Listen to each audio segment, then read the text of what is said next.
Z okazji kolejnej rocznicy Święta Niepodległości przedstawimy Państwu film dokumentalny powstały 2 lata temu z inicjatywy zarządu Koła nr 4 Stowarzyszenia Polskich Kombatantów Brantford. Realizatorem filmu, prezentującego również pomoc, jakiej Kanada udzielała Polakom w walce o niepodległość i w jej obronie po 1918 roku oraz Braterstwo Broni Polski i Kanady w czasie II wojny światowej, jest Sławomir Dobrowolski. Autorem scenariusza interesującego dokumentu i narratorem w języku angielskim jest Zygmunt Misiak. For nearly 225 years, Canada and Poland have had the very best of relations. In 1752, Dominic Barsht, the first Pole recorded to have arrived in Montreal as a fur trader. During the War of 1812, Poles died standing shoulder to shoulder with British troops and Six Nations allies at the Battle of Fort Erie. In 1814, the Americans were being pushed back across the Niagara River after invading Upper Canada 2 years earlier. 20 identified Poles lie buried on Canadian soil at Fort Erie. In 1795, Poland was occupied and partitioned by Russia, Prussia, and Austria. Poland ceased to exist as a sovereign nation. 2 failed uprisings, one in 1831 and one in 1846, had Poles migrate to all parts of the world to escape oppression, including Canada. In 1864, Kashubians, Poles from northern Poland, founded a tiny community of 300 called Wilno, near Barry's Bay, Ontario. 28 of their young men trained at Camp Kościuszko and sent overseas to fight under General Haller's Blue Army. World War I began at the declaration of war on August 4th, 1914, and Canada immediately answered the call by Britain, France, Italy, and Russia. Thousands of Canadians of Polish ancestry had joined the Canadian Expeditionary Forces, trained and were sent to Europe quickly. They fought at Vimy Ridge, Ypres, and the Somme. Russia was no longer an ally of Prussia and Austria, the group of 3 that divided Poland. Polish loyalists in Eastern Europe and those from around the world saw an opportunity to regain Polish sovereignty. The United States did not join the war effort until mid-1917, and loyalist Poles in the United States were anxious to fight. Leaders of the Polish-American community persuaded Britain to train a Polish army in Canada, which was to be armed, equipped, and paid for by France.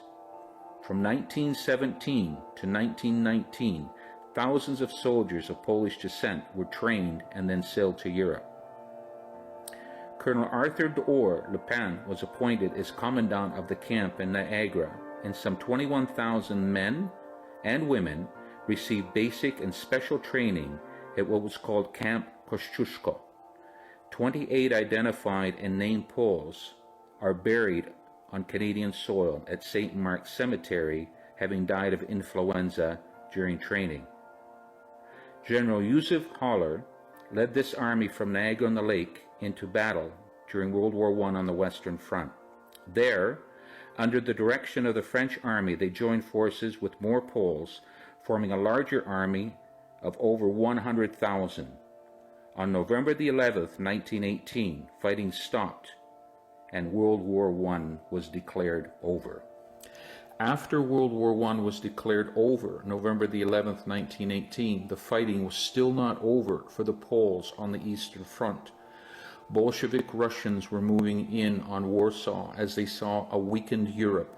General Haller and thousands of other Poles fighting for their lives and the freedom of Poland defeated the invading horde. Canada, we stand on guard for thee. Had it not been for Canadian openness and support of the Polish military training camp at Niagara-on-the-Lake, this very significant fighting force, Haller's Blue Army, would not have been created. This army, joined by tens of thousands of other loyalist Poles in France was key in regaining the independence of Poland after 123 years of occupation. Thank you, Canada.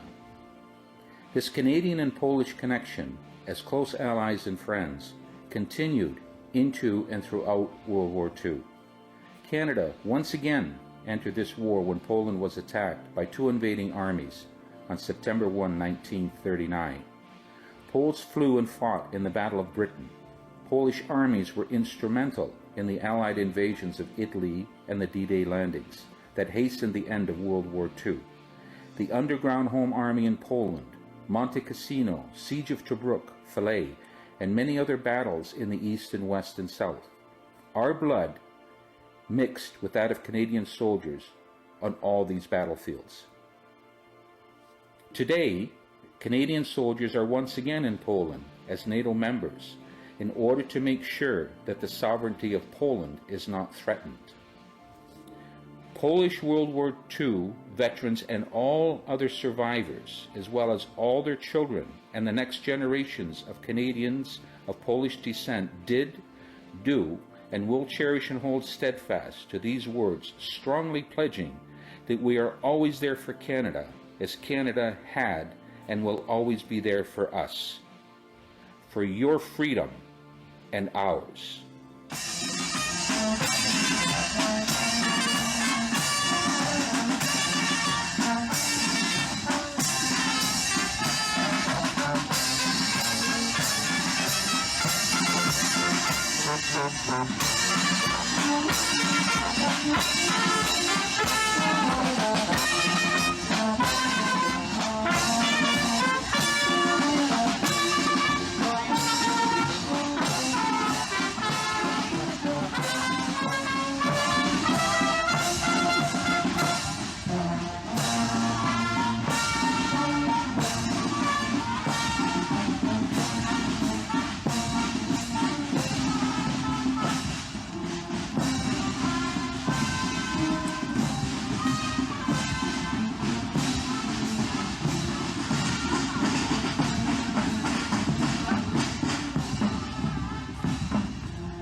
Honor the 25,000 Polish Canadian and Polish American volunteers of General Haller's Blue Army, who came here in 1917 for military training before being sent to the war in Europe to help Poland in its struggle to regain independence.